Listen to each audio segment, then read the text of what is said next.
9월 15일 금요일, 오늘 10% 이상 급등한 종목과 그 이유에 대해서 알아보겠습니다. 오늘 장은 오후 4시 30분 키움증권 기준으로 코스피 지수는 1.10% 상승한 2601.28포인트로 마감했습니다. 외국인과 기관은 매수로 임한 가운데 개인은 매도로 대응했네요. 한편 코스닥 지수는 0.05% 하락한 899.03포인트로 마감했습니다. 외국인과 기관은 매도로 임한 가운데 개인은 매수로 대응했습니다. 그럼 본격적으로 오늘의 급등 종목들을 살펴볼게요. 오늘 10% 이상 급등한 종목은 총 32종목으로 코스피에서는 8종목, 코스닥에서는 24종목이 나왔습니다. 이 중 상한가 종목은 포스코스틸리온, STX 그릴로지스, 미코바이오메드, 대동기어 4종목이고요.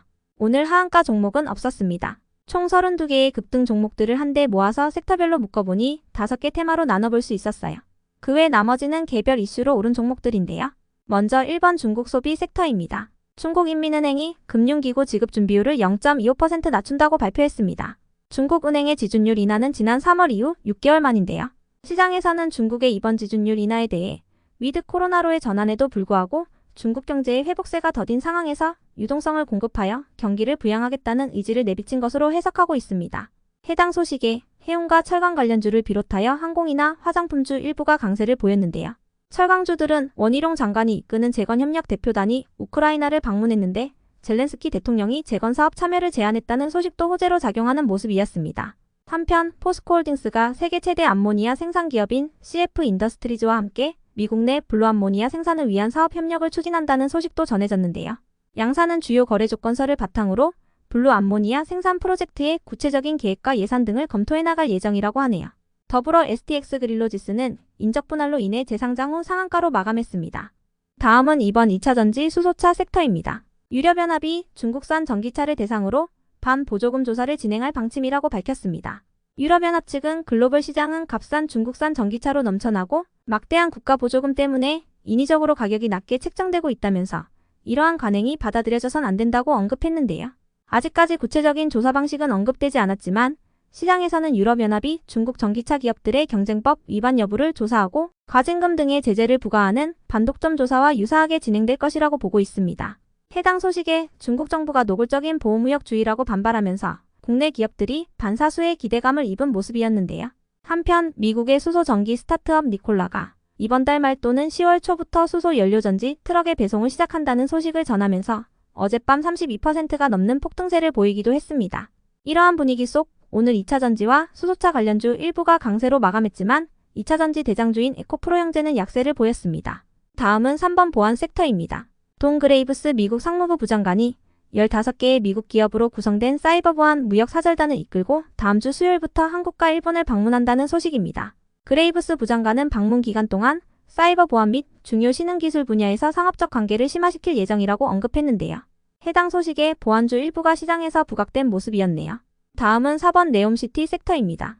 이틀 전 원희룡 국토부 장관과 10대 그룹 총수단이 10월 중 네옴시티 수주를 위해 사우디아라비아 국빈 방문을 추진한다는 단독 기사가 전해진 바 있습니다. 한국 정부와 기업들은 IT 기술에 대한 강점을 이용하여 스마트시티 분야 수주전에 승부수를 띄울 전략인 것으로 알려졌는데요.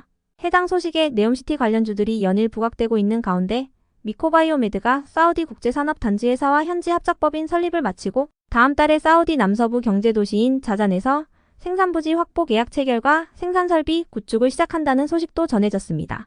이를 위해 사우디 산업개발 펀드에서 지원하는 금액은 수천억 원 규모에 이르는 것으로 알려져 미코바이오메드가 상한가로 마감을 해주었네요.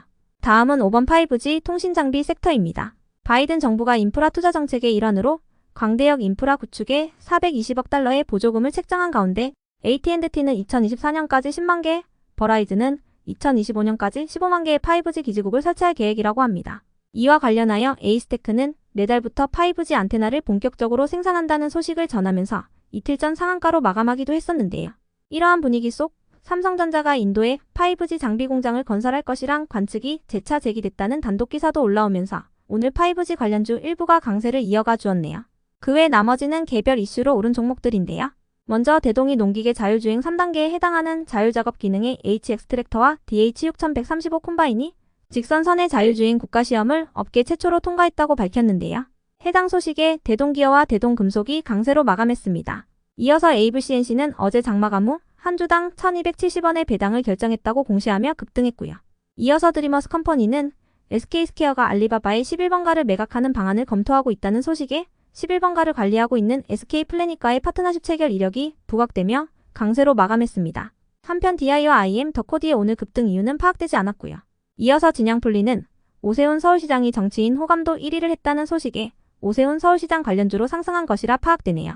한편 매드팩토의 오늘 급등 이유는 파악되지 않았지만 매드팩토는 이틀 전 유상증자 소식이 있었던 종목이니 참고해주시고요. 이어서 에코바이오는 최근 한국에너지기술연구원과 바이오가스 전환기술 개발 성공 소식이 지속 호재로 작용된 모습이었네요.